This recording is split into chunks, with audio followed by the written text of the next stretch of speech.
उन्हीं स्टॉक्स के बारे में बात करना चाहूँगा कि कौन से ऐसे स्टॉक्स लगते हैं जहाँ पे धैर्य अब जो है पेशेंस जो है आपको अपने फ्रूट्स खिलाएगी, जहाँ पे मलाई बैठी हुई है।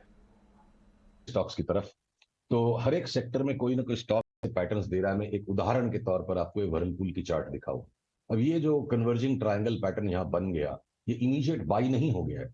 हम सेध लगा के बैठे हुए हैं कि जैसे ये ऊपर वाली इस लाल रेखा के ऊपर जाए और हम इसे लेंगे सीधे 2200 3200, पहले 2200, और वहां से उसके बाद देखेंगे कि कॉल अपग्रेड करके 3200 3500 का भी कॉल बन सकता है अगले साल से 1.5 साल की अवधि में। तो उसी प्रकार हैप्पीएस्ट माइंड्स में भी अगर यहाँ से डबल होने की चाल का पैटर्न बनने लग गया, या आपके वेंकीज ने ऑलरेडी उस तरह का रिवर्सल ब्रेकआउट दे दिया ऐसे ट्रायंगुलर करेक्शन में से, तो हर एक सेक्टर में अच्छी क्वालिटी की कंपनियां जिनके स्टॉक्स का परफॉर्मेंस पिछले साल भर में बहुत ही डिसअपॉइंटिंग रहा है, ये बड़े डीप करेक्शंस को कंप्लीट कर रहे हैं।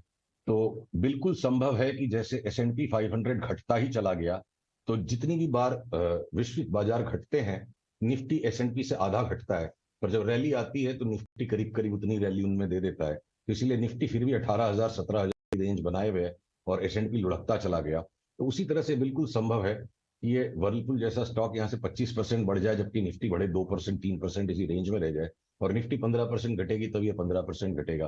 तो निफ्टी के बॉटम का इंतजार करना, बाकी के पोर्टफोलियो को रिकंस्ट्रक्ट करना या पोर्टफोलियो में नए स्टॉक्स को डालना ज्यादा समझदारी का काम नहीं लगता है। सारे स्टॉक्स एक साथ न तो टॉप बनाएंगे ना बॉटम बनाएंगे। आपसे जल्दी से कुछ चार्ट चेक्स ले लूं सुशील, जो बाजार के लिए इंपॉर्टेंट है और काफ़ी रुचि है।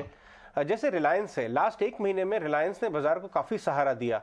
इनफैक्ट अगर थोड़ा लंबा देखें तो 2300 वाला ऑलमोस्ट 2500 2600 आ गया। इस पर क्या व्यू बन रहा है, अगेन 6 महीने प्लस वाला व्यू? इस वक्त चार्ट जिस पॉइंट पर है, ये देखिए आगे रिलायंस की चार्ट, ये सबकी अग्नि परीक्षा ले रही है ये चार्ट इस वक्त।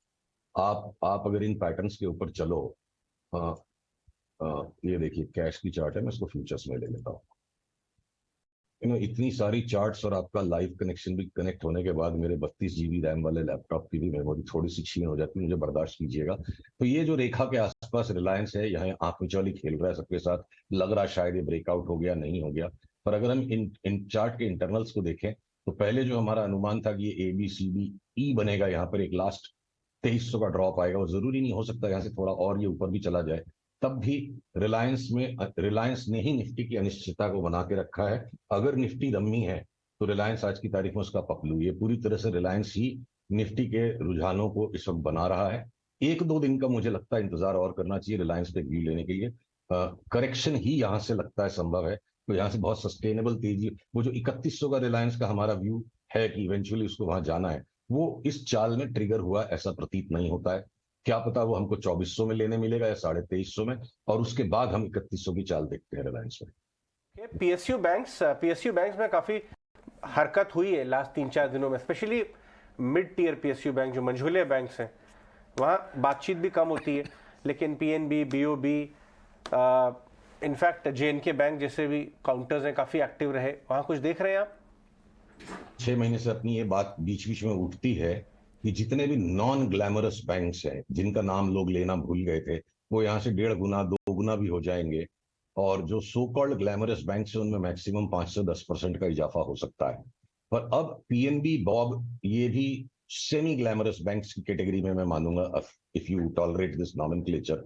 फिलहाल के लिए बॉब और पीएनबी दोनों की ऊपर की चाल एक बार के लिए पूरी हो गई। अच्छा खासा करेक्शन मुझे लगता है इनमें भी बनेगा। लॉन्गर टर्म के लिए इनमें बड़ा अपवर्ड अपड्रिफ्ट है, जो आपको आईसीआईसीआई और एसबीआई में उस तरह का अगले 1 साल का अपड्रिफ्ट नहीं दिखे, प्राइस दिन लगते हैं।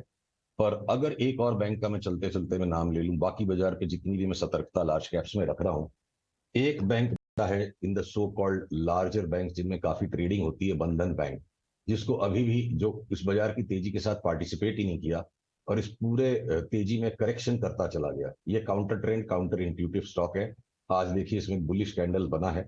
कल अगर आज की भी हाई के ऊपर हम इसमें चल पड़ते हैं, तो आज के लो को स्टॉप लॉस बना के बंधन बैंक, भले ही निफ्टी 1000 पॉइंट घट जाए, मुझे लगता है एक बार यहाँ से 60-70 रुपए बढ़ सकता है। गजब कंट्रीब्यूट। ऑल राइट, ठीक है।